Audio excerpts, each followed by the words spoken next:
This is our first lecture about elasticity. इसमें हम elasticity के अलावा 3 मेन टॉपिक्स को भी डिस्कस करेंगे। प्राइस इलास्टिसिटी ऑफ डिमांड को, inelastic demand and elastic demand को, और determinants of price elasticity of demand को। तो इलास्टिसिटी की जो फॉर्मल डेफिनेशन है वो है the measure of responsiveness of quantity demanded or quantity supplied to the change in one of its determinants। इस बात का मतलब क्या है? पहले इस बात के मतलब को समझते हैं।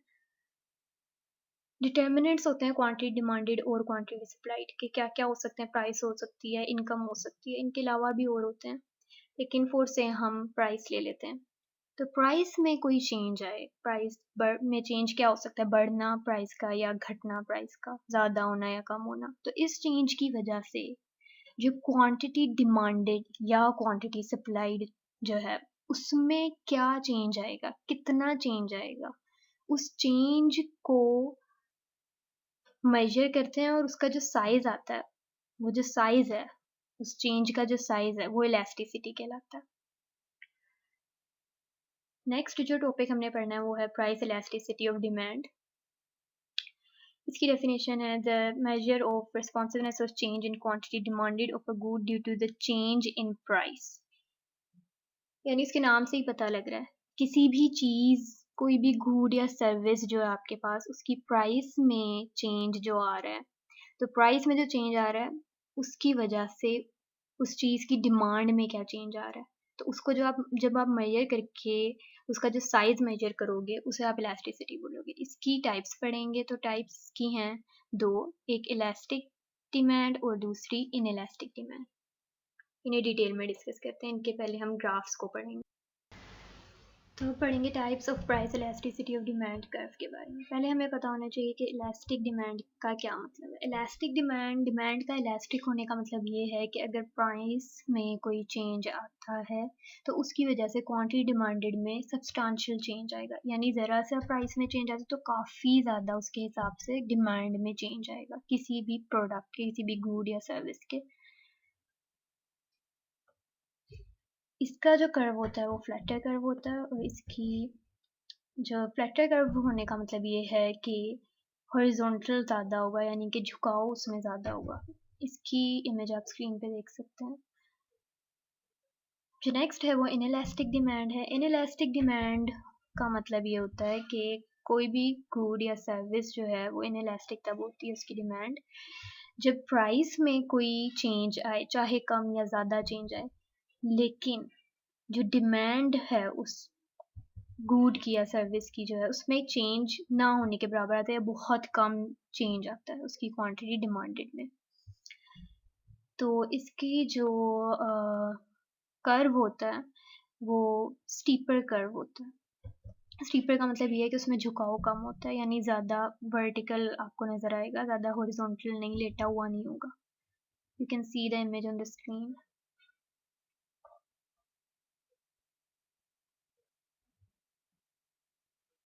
Is important demand curves. Important demand curves जो हैं वो हमारे पास है परफेक्टली इलास्टिक डिमांड का कर्व। वो कैसा होता है? परफेक्टली इलास्टिक मतलब झुकाव जिसमें सबसे ज़्यादा हो, बिल्कुल परफेक्ट हो। परफेक्ट झुकाव का मतलब ये है कि हॉरिजॉन्टल लाइन। तो जब आप कोई ग्राफ पढ़ोगे प्राइस इलास्टिसिटी डिमांड का देखोगे तो उसमें अगर आपको नज़र आता है कि एक हॉरिजॉन्टल लाइन है, स्ट्रेट लाइन है, तो इसका मतलब है उसकी परफेक्ट इलास्टिक डिमांड होगी। इसी तरह से जो परफेक्टली इनइलास्टिक डिमांड है उसका कर्व कैसा होगा? ऑब्वियसली उसमें झुकाव कम होगा। इनइलास्टिक डिमांड का मतलब ये है कि उसमें जो है उसका कर्व जो है वो बिल्कुल एक straight line, vertical straight line होगी। वर्टिकल स्ट्रेट लाइन होने का मतलब ये है कि अगर प्राइस में कोई चेंज आता है, जितना भी चेंज आता है, प्राइस बढ़ रही है या कम हो रही है, क्वांटिटी डिमांडेड जो है वो सेम रहेगी। जबकि परफेक्टली इलास्टिक डिमांड का मतलब ये है कि प्राइस जो है वो सेम रहे और क्वांटिटी जो डिमांडेड है वो चेंज होती रहे उसी प्राइस पे। नेक्स्ट वो हमारा है determinants of price elasticity of demand. अब प्राइस इलास्टिसिटी और डिमांड के भी डिटर्मिनेंट्स होते हैं, जैसे क्वांटिटी डिमांडेड के डिटर्मिनेंट्स होते हैं, इसी तरह से प्राइस इलास्टिसिटी ऑफ डिमांड के भी डिटर्मिनेंट्स होते हैं। तो पहला डिटर्मिनेंट हमारा है नेचर ऑफ गुड, यानी आपकी जो गुड या सर्विस है उसकी नेचर क्या है, वो आपकी नेसेसिटी है या नॉन नेसेसिटी में आती है, नेसेसिटी और लग्जरी। इसकी एग्जांपल हम ले सकते हैं जैसे कि कुकिंग ऑयल है, वो आपकी नेसेसिटी है, यानी अगर उसकी प्राइस महंगी भी हो जाती है आपने उसको उतनी ही क्वांटिटी में आप यूज़ करोगे। जो लोग हैं वो खाना पीना बंद नहीं कर देंगे, वो कुकिंग ऑयल को यूज़ करेंगे ही चाहे उसकी प्राइस बढ़ जाए। तो नेसेसिटी की प्राइस बढ़ रही है लेकिन उसकी क्वांटिटी डिमांडेड जो है वो सेम रह रही है। इसका मतलब है इसकी डिमांड इनइलास्टिक होगी, जैसे कि हमने पिछले कर्व में देखा था। इसी तरह से लग्जरी जो है, लग्जरी की एग्जांपल हम आइसक्रीम ले सकते हैं। अगर आइसक्रीम जो है उसकी जो है प्राइस में कोई चेंज आ रहा है तो ऑब्वियसली लोग जो हैं वो आइसक्रीम अगर बढ़ रही है उसकी प्राइस तो आइसक्रीम खाना छोड़ देंगे, क्योंकि वो लग्जरी है, वो ज़रूरी नहीं है, उसके बगैर भी वो ज़िंदा रह सकते हैं। यानी उसमें एकदम चेंज आएगा, यानी कि प्राइस जो है वो चेंज अगर हो रही है तो क्वांटिटी डिमांडेड जो है आइसक्रीम की वो भी उसके साथ साथ चेंज हो रही है, सब्सटेंशियल चेंज आ रहा है। इसका मतलब इसकी डिमांड जो है वो इलास्टिक है, लग्जरी की डिमांड इलास्टिक है। जो सेकंड है हमारा वो क्लोजर सब्सटीट्यूट्स है। अगर अवेलेबिलिटी है क्लोज सब्सटीट्यूट्स की तो किसी गुड के क्लोज सब्सटीट्यूट्स अवेलेबल हैं तो उस गुड की जो है प्राइस में अगर चेंज आता है तो जो लोग हैं वो उस गुड को छोड़ के उसका सब्सटीट्यूट तलाश करेंगे, और अगर उन्हें सब्सटीट्यूट मिल जाता है तो इसका मतलब है कि उस गुड की प्राइस इलास्टिसिटी ऑफ डिमांड जो है वो क्या होगी, इलास्टिक होगी, क्योंकि लोग स्विच कर जाएंगे उस गुड से दूसरे गुड की तरफ।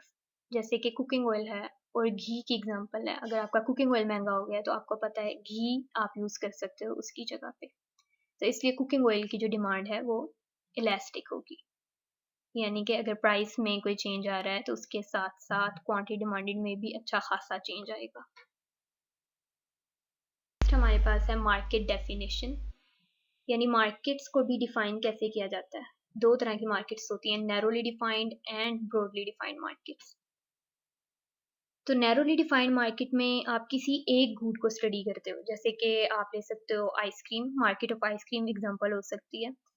तो अगर आप आइसक्रीम को सिर्फ स्टडी कर रहे हो तो ऑब्वियसली आइसक्रीम के ढेर सारे फ्लेवर्स आपके पास होते हैं। एक फ्लेवर वेनिला है जैसे, वो अगर महंगा हो गया तो आप उसकी जगह मैंगो यूज़ कर सकते हो, आप चॉकलेट ले सकते हो।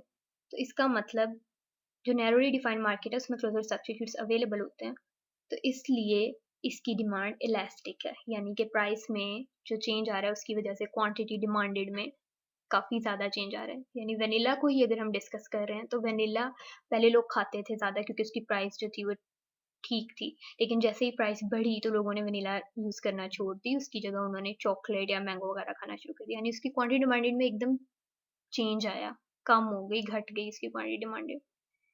तो इसलिए उसकी प्राइस इलास्टिसिटी ऑफ डिमांड जो है वो क्या होगी, इलास्टिक डिमांड होगी। नेक्स्ट ब्रॉडली डिफाइंड मार्केट में अगर देखें हम इसकी एग्जांपल फूड ले सकते हैं कि फूड जो है, अब फूड ब्रॉडर कैटेगरी आ जाती है। फूड आप खाना पीना बंद नहीं कर सकते, चाहे प्राइस अगर बढ़ जाए, ओवरऑल प्राइस जो है फूड की अगर बढ़ गई है तो आप ये तो नहीं करोगे कि खाना पीना ही बंद कर दोगे, अपने पैसे बचाना शुरू कर दोगे। ऑब्वियसली लोग खाएं पिएंगे, तो इसलिए अगर हम देखें तो इसकी डिमांड जो है वो इनएलास्टिक होगी फूड की। जो ब्रॉडली डिफाइंड मार्केट्स होंगी उनकी डिमांड इनएलास्टिक होगी, मतलब अगर प्राइस में एक चेंज आता है तो उसकी वजह से क्वांटिटी डिमांडेड ऑफ फूड जो है उसमें कोई इतना ज़्यादा चेंज नहीं आएगा, कम चेंज आएगा, बहुत हल्का सा चेंज आएगा, इसलिए इसे इनएलास्टिक डिमांड कहेंगे फूड की डिमांड को। नेक्स्ट जो है, तो फोर्थ जो हमारा डिटर्मिनेंट है प्राइस इलास्टिसिटी ऑफ डिमांड का वो है टाइम होराइजन। टाइम होराइजन को आप इस तरह से ले सकते हो जैसे कि अगर आप किसी चीज़ की क्वांटिटी डिमांडेड में चेंज मेजर कर रहे हो प्राइस के हिसाब से, तो कितना अरसा हुआ है उस चीज़ को जो आप चेंज मेजर कर रहे हो, कितने अरसे का चेंज मेजर कर रहे हो, यानी 1 हफ्ते का कर रहे हो, 2 हफ्ते का कर रहे हो, 1 महीने का कर रहे हो या सालों का कर रहे हो। तो इसकी टू टाइप्स हैं, शॉर्ट रन और लॉन्ग रन। तो लॉन्ग रन और शॉर्ट रन में ये होता है कि डिमांड जो होती है वो लेस इलास्टिक होती है, जबकि लॉन्ग रन में डिमांड मोर इलास्टिक होती है। इसकी हम इस तरह से समझ सकते हैं कि हम एक एग्जांपल ले लें, जैसे कि पेट्रोल है। अगर पेट्रोल की कीमत बढ़ जाती है, तो लोग जो हैं वो स्कूल जाना नहीं बंद कर देंगे, लोग अपनी गाड़ियाँ इस्तेमाल करना नहीं बंद कर देंगे, बाइक्स इस्तेमाल करना नहीं बंद कर देंगे, ऑफ़िस जाना नहीं बंद कर देंगे। पेट्रोल बेशक महँगा हुआ है, लेकिन वो ये चीज़ें बंद नहीं करेंगे, अपनी गाड़ियाँ, बाइक्स वग़ैरह यूज़ करेंगे ही करेंगे। लेकिन शॉर्ट रन में इसका मतलब है कि ज़्यादा जो है क्वांटिटी डिमांडेड में चेंज नज़र नहीं आएगा, इसलिए लेस इलास्टिक डिमांड होगी। जबकि लॉन्ग रन अगर आप 2-3 साल में देखो कि पेट्रोल की कीमत बढ़ी थी तो क्या फ़र्क आया क्वांटिटी डिमांडेड पे, तो ऑब्वियसली फिर लोग जो हैं अपना जो है लोकल बसेस यूज़ करना शुरू कर सकते हैं। कोई और अल्टरनेटिव यूज़ कर जो है अल्टरनेटिव की तरफ जाएँगे वो। तो इस वजह से लॉन्ग रन में जो है हमें मोर इलास्टिक डिमांड नज़र आएगी। यानी कि प्राइस में अगर चेंज आया तो क्वांटिटी डिमांड में ज़्यादा चेंज आया, हमें ये नज़र आएगा लॉन्ग रन में, जबकि शॉर्ट रन में ऐसा नहीं होगा। नंबर 4 है वो हमारे पास है complement of a good. Complement क्या होता है? जैसे कि आप कोई प्रोडक्ट यूज़ कर रहे हो, कोई चीज़, कोई गुड यूज़ कर रहे हो या सर्विस आप ले रहे हो, तो उसके साथ एक और चीज़ आप यूज़ करते हो जिसकी आपको प्राइस पेमेंट अलग करनी पड़ती है, एक ही बिल में नहीं आता। और वो चीज़ जो होती है वो आप लाज़मी यूज़ करते हो क्योंकि वो उसे कंप्लीट करती है, यानी वो उसके साथ जो है उसका कॉम्प्लीमेंट होता है वो। तो इसकी जो है डिमांड जो है when price becomes low of complement of a good, demand becomes elastic. Obviously जैसे इसकी एग्जांपल हम यूँ ले सकते हैं आइसक्रीम एंड टॉपिंग्स। अगर आइसक्रीम की जो है टॉपिंग्स जो हैं यूज़ करते हैं हम, अगर टॉपिंग्स जो है उसकी प्राइस लो हो जाए, तो ऑब्वियसली आप डिज़र्ट में जो है आइसक्रीम लेना पसंद करोगे क्योंकि उसकी टॉपिंग्स की प्राइस कम हो गई है। अगर प्राइस बढ़ जाती है तो आप नहीं लोगे डिज़र्ट में आइसक्रीम नहीं खाना पसंद करोगे आप। तो ये हमारे पहला लेक्चर है और सेकंड लेक्चर में हम calculation of price elasticity of demand को डिस्कस करेंगे। Thank you for watching.